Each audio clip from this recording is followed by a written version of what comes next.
Good morning students, स्वागत है आप सभी का हमारे ऑनलाइन क्लासेज के प्लेटफॉर्म एनबीएजीएन एजुकेशन पर। और आज जो पढ़ेंगे वो है क्लास 7th का लेसन 10 रिस्पिरेशन इन ऑर्गेनिज्म, यानी जो जीव जंतु हैं उनके अंदर श्वसन किस प्रकार से होता है। One day Boojho was eagerly waiting to meet his grandparents who were coming to town after a year. He was in a real hurry as he wanted to receive them at the bus stop. He ran fast and reached the bus stop in a few minutes. यानी जो बूझो है उसके दादा दादी जी जो आने वाले थे उनके लिए वो इंतज़ार कर रहा था और वो बड़ी जल्दी में था क्योंकि वो उनको रिसीव करने के लिए बस स्टॉप पर जाना चाहता था। इसलिए वो भागा और बस स्टॉप के ऊपर कुछ ही मिनटों में पहुंच गया। ही वॉज ब्रेथिंग रैपिडली, वो जल्दी जल्दी सांस ले रहा था। His grand mother asked him why he was breathing so fast. तो उसकी दादी जी ने उससे पूछ लिया कि भैया आप इतनी जल्दी सांस क्यों ले रहे हो। Boojho told that he came running all the way, वो सारे रास्ते भाग कर आया। But the question got stuck in his mind, he wondered why running makes a person breathe faster. तो भागने से सांस की जो गति वो बढ़ क्यों जाती है। The answer to Boojho question lies in the understanding why we breathe. Breathing is a part of respiration, let us learn about respiration. तो जो ब्रेथिंग है वो किसका एक हिस्सा है, रिस्पिरेशन का, श्वसन का ही हिस्सा है। आइए श्वसन के बारे में पढ़ते हैं।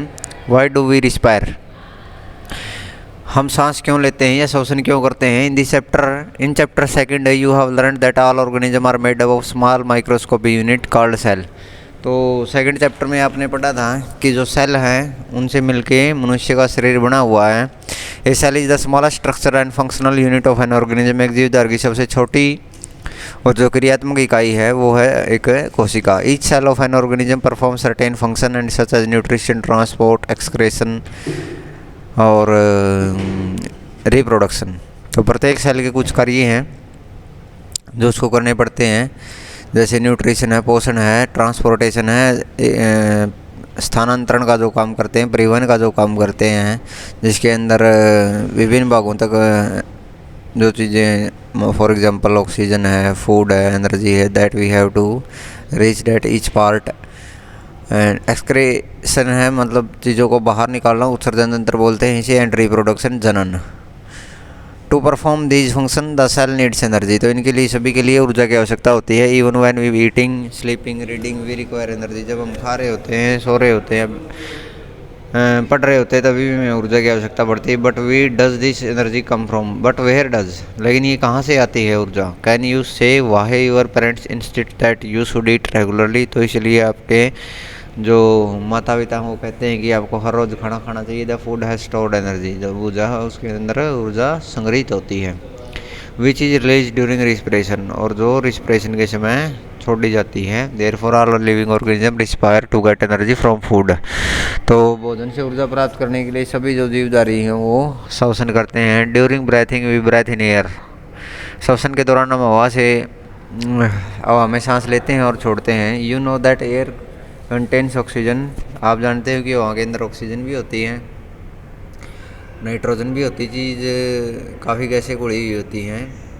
We breathe out air which is in carbon dioxide, हम उस हवा में सांस लेते हैं जिसके अंदर कार्बन डाइऑक्साइड भी है। The air we breathe in is transported to all parts of body and ultimately to each cell. तो ये जो सांस लेते हैं प्रत्येक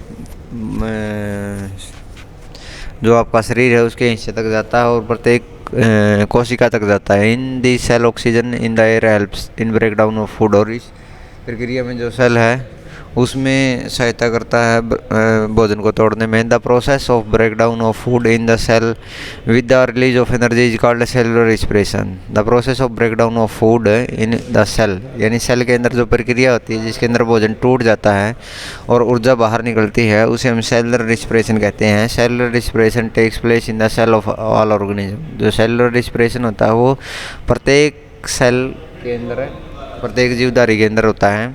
इन द सेल द फूड, जो फूड होता है वो या ग्लूकोज होता है जो C6H12O6 सबसे एनर्जी करेंसी यूनिट होती है, यानी जिस प्रकार हम दूध को लीटर में मापते हैं। तो वैसे तो इनकी एनर्जी करेंसी यूनिट ATP और ADP होती है, लेकिन ग्लूकोज वो स्मॉलेस्ट यूनिट होती है जिसके अंदर भोजन टूटने के बाद एनर्जी के रूप में स्टोर किया जाता है।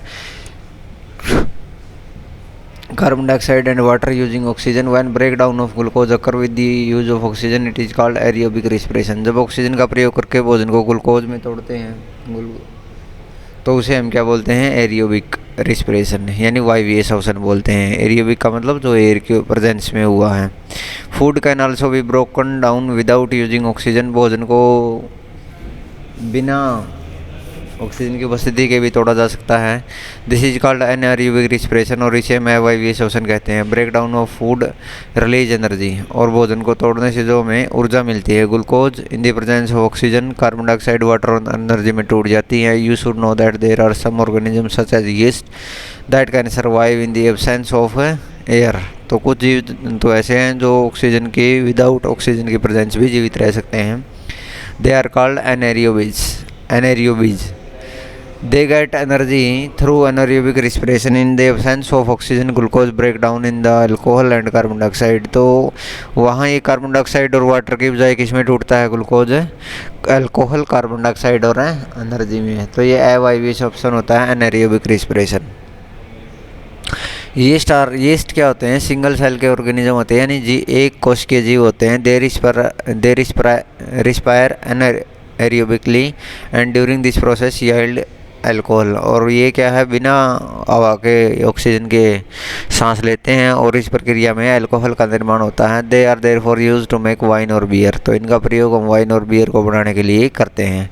और muscle cell can also respire anaerobically, जो हमारी मसल होती हैं, मांसपेशियाँ होती हैं, उनके अंदर जो कोशिकाएँ हैं वो भी बिना ऑक्सीजन के श्वसन करती हैं, but only for a short time, लेकिन कुछ समय के लिए। Where there is a temporary deficiency of oxygen, जहां ऑक्सीजन की कमी हो जाती है। During heavy exercise, fast running, cycling, walking और मैनी आवर्स और heavy weight fight lifting, the demand for energy is high. जब भी हम ये कार्य करते हैं, चाहे भाग रहे हो, साइकिल चला रहे हो, वॉक कर रहे हो कई घंटों के लिए, या हैवी वेट लिफ्टिंग हो, ज़्यादा बार उठाया हो, तो एनर्जी की जो डिमांड है, जो हमें आवश्यकता होती है, वो हाई होती है। But the supply of oxygen to produce the energy is limited, लेकिन ऑक्सीजन की सप्लाई वो कम हो जाती है। Then anaerobic respiration takes place in the muscle cell to fulfil the demand of energy, तो वहाँ पर एनाएरोबिक रिस्पिरेशन होता है, लैक्टिक एसिड और एनर्जी बढ़ते हैं। इस यहाँ जब in the absence of oxygen muscle cell में ग्लूकोज टूटती है तो लैक्टिक एसिड प्लस एनर्जी बढ़ते हैं। Have you ever wondered why you get muscle cramp after heavy exercise, तो आप देखते हो कई बार जब ज़्यादा एक्सरसाइज कर लेते हो तो आपकी जो मसल हैं, मांसपेशियाँ हैं, वो दर्द करने लग जाती हैं, दुखने लग जाती हैं। The cramp occurs when muscle cell respire anaerobically, और ये तब होता है जब जो मसल सेल होती हैं वो एनाएरोबिकली रिस्पिरेशन करती हैं, ऑक्सीजन की प्रेजेंस उनको नहीं मिल पाती। The partial break down of glucose produce lactic acid, जो पार्शियल ब्रेक डाउन है ग्लूकोज का, वो किसको जन्म देता है, लैक्टिक एसिड को प्रोड्यूस करता है। The accumulation of lactic acid causes muscle cramps, और ये जो लैक्टिक एसिड बनता है उनके कारण जो आपकी मसल है वो मतलब दुखने लगती हैं, दर्द होता है। We get relief from cramps after a hot water bath और मसाज, तो जब भी आप गर्म पानी से नहाते हो या मसाज करवा लेते हो तो वो दर्द होना बंद हो जाता है। Can you gas Wahe it is so, ये क्यों होता है? हॉट वाटर बाथ और massage improve circulation of blood, गर्म पानी के नहाने से या मसाज करने से जो ब्लड का सर्कुलेशन है, यानी जो चक्रण है, यानी ब्लड हर शरीर में जाता है, उसको सर्कुलेशन बोलते हैं। यानी जो आपका हार्ट के अंदर होती है प्रोसेस, जिसके अंदर जो ऑक्सीजनेटेड ब्लड है और डीऑक्सीनेटेड ब्लड है। ऑक्सीनेटेड ब्लड हार्ट से लेकर हर शरीर के हिस्से तक जाता है और डीऑक्सीनेटेड ब्लड को लेकर वापस हार्ट में ही डाल देता है। तो इस प्रक्रिया को सर्कुलेशन ऑफ ब्लड बोलते हैं। As a result the supply of oxygen to the muscle cell increase, इसलिए वहाँ पे ऑक्सीजन की सप्लाई मसल के अंदर बढ़ जाती है। The increase in the supply of oxygen result in the complete breakdown of lactic acid into carbon dioxide and water, और वहाँ क्या होता है, वो लैक्टिक एसिड, कार्बन डाइऑक्साइड और वाटर में टूट जाता है। Breathing, close your nostrils and mouth tightly and look at the watch. What did you feel after some time? How long were you able to keep both of them closed? Note down your time for which you could hold your breath. यानी एक बार आप जब नाक और मुंह को बंद कर लेते हो और घंटे की तरफ देखना स्टार्ट कर देते हो, जो वॉच लगी हुई है, जो घड़ी लगी हुई है, यदि उसकी तरफ देखना शुरू कर देते हो तो होता क्या है कि आप देख पाओगे कुछ ही समय तक आप हैं वो कर पाते हो, अदरवाइज ज़्यादा लंबे समय तक हम ये नहीं कर सकते हैं।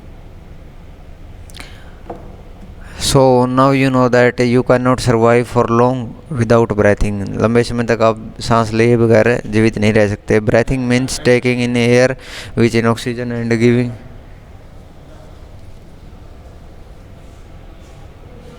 breathing means taking in air rich in oxygen and giving out air rich in carbon dioxide with the help of respiratory organ। यानी ब्रेथिंग क्या है, श्वसन क्या है, सांस लेना और छोड़ना है ऑक्सीजन में की सहायता से और कार्बन डाइऑक्साइड को बाहर निकालना है with the help of respiratory organ, जो हमारे श्वसन के अंग हैं।